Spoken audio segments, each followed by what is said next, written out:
കുറച്ച് നാൾ മുന്നേ എൻ്റെ അടുത്ത് മഹാകാളി ഹീലിംഗ് ചെയ്യാൻ വേണ്ടി വന്ന ഒരു സ്ത്രീ, ഒരുപാട് പ്രശ്നങ്ങളുള്ളൊരു ലേഡിയാണ്. അവർ ഭർത്താവായിട്ട് വേറെ പിരിഞ്ഞ് നിൽക്കുന്നൊരവസ്ഥയിലുള്ളതാണ്. അപ്പോൾ ഒരുപാട് ബ്ലാക്ക് മാജിക്കും കാര്യങ്ങളൊക്കെ ഫേസ് ചെയ്ത് വളരെ കഷ്ടപ്പാടിൽ നിൽക്കുന്നൊരു ലേഡി കൂടിയാണ്. അപ്പോൾ ഹീൽ ചെയ്യാൻ വന്ന അവരുടെ ബ്ലാക്ക് മാജിക്കൊക്കെ ഞാൻ മാറ്റി കൊടുത്തു. അത് ഇവിടെ അനുഗ്രഹത്തോടിട്ട് എല്ലാം നമുക്ക് ഭംഗിയായിട്ട് ചെയ്യാൻ പറ്റി. അപ്പോൾ അത് ചെയ്ത് കഴിഞ്ഞ് അവർ വളരെ ഹാപ്പി ആയിട്ട് പോയിക്കൊണ്ടിരിക്കുന്ന സമയത്ത് വീണ്ടും ഒരു ബ്ലാക്ക് മാജിക്ക് ഇവരുടെ മദറിൻലോ സെൻഡ് ചെയ്തു.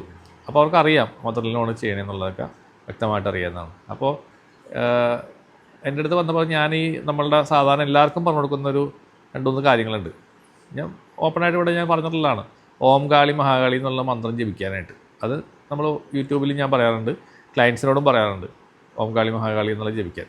അതുപോലെ നെയ്യ് വിളക്ക് കത്തിക്കുന്നൊരു സംഗതി ഞാനിവിടെ ഷെയർ ചെയ്തിട്ടുണ്ടായിരുന്നു.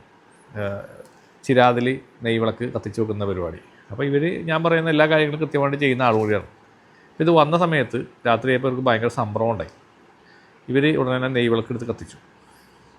അപ്പോൾ അതിനിടയ്ക്ക് എന്നോട് പറഞ്ഞു, സാറേ നെയ്യ് വിളക്ക് ഡെയിലി കത്തിക്കാനൊക്കെ ബുദ്ധിമുട്ടാണ് സാറേ, ഇത്രയും നെയ്യ്ക്ക് ഭയങ്കര പൈസയൊക്കെയാണ് എന്നൊക്കെ എന്നോട് പറയുകയും ചെയ്തു. ഞാൻ പറഞ്ഞു, ഇടയ്ക്ക് കത്തിച്ചാൽ മതി, കുഴപ്പമില്ല, കുറച്ച് മതി, സ്വല്പം നെയ്യ് എടുത്ത് കത്തിച്ചാലും മതി എന്നൊക്കെ ഞാനിങ്ങനെ പറയുകയും ചെയ്തു. അപ്പോൾ ഇവരിത് കത്തിച്ച് ഓം കാളി മഹാകാളി ജപിച്ചിട്ട് കിടന്നു. അപ്പോൾ അവർക്ക് ഉറങ്ങാൻ പറ്റി. ഒരു സാധനം മുമ്പ് ഉറങ്ങാൻ പറ്റാണ്ട് വല്ലാണ്ട് വിഷമിക്കുകയും ചെയ്തവർ. അന്ന് രാത്രി ഉണ്ടായ അത്ഭുതം എന്ന് പറഞ്ഞു കഴിഞ്ഞാൽ ഇവരുടെ കണ്ണുകളിലേക്ക് ഇവർ ഉറങ്ങിക്കിടക്കുന്ന സമയത്ത് വെള്ളത്തുള്ളികൾ വന്ന് ഇവരുടെ കണ്ണിൻ്റെ മുകളിൽ വന്ന് വീഴുകയാണ്. അത് തണുത്ത വെള്ളത്തുള്ളികൾ എന്നാണ് അവർ പറയുന്നതിൻ്റെ ഓർമ്മ. അതിനുശേഷം പെട്ടെന്ന് ഇവരുടെ ശരീരത്തിൽ എന്തോ സാധനം ഇങ്ങനെ റിലീസ് ചെയ്ത് പോകുന്ന ഒരു ഫീലിംഗ് ഉണ്ടാവുകയും ചെയ്തു.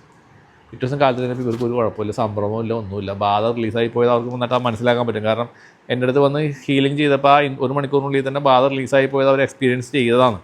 അതേ എക്സ്പീരിയൻസ് അവർക്ക് ഉണ്ടായെന്നാണ് പറഞ്ഞത്. അപ്പോൾ എൻ്റെ അടുത്ത് ഒരു പ്രാവശ്യം വന്ന ഒരാൾ കാളിയായിട്ട് കണക്റ്റഡ് ആയിക്കഴിഞ്ഞു. ഞാൻ എല്ലാവരോടും പറയുന്നതാണ്, നിങ്ങൾ ദേവിയായിട്ട് നേരിട്ട് കണക്ഷനായി.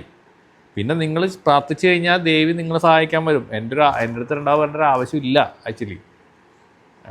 അപ്പോൾ നിങ്ങൾ രണ്ടാമത് എൻ്റെ അടുത്ത് വരരുതെന്നാണ് ഞാൻ പ്രാർത്ഥിക്കണം എപ്പോഴും. കാരണം പുതിയ ആളുകൾക്ക് സഹായിക്കാമല്ലോ. അപ്പോൾ അങ്ങനെ ഒരു അത്ഭുതകരമായ എക്സ്പീരിയൻസ് ഉണ്ടായി. അപ്പോൾ അതിവിടെ പറയണമെന്ന് തോന്നിയുകൊണ്ട് ഞാനിവിടെ ഷെയർ ചെയ്യണം കേട്ടോ. എല്ലാവർക്കും നന്മ വരട്ടെ.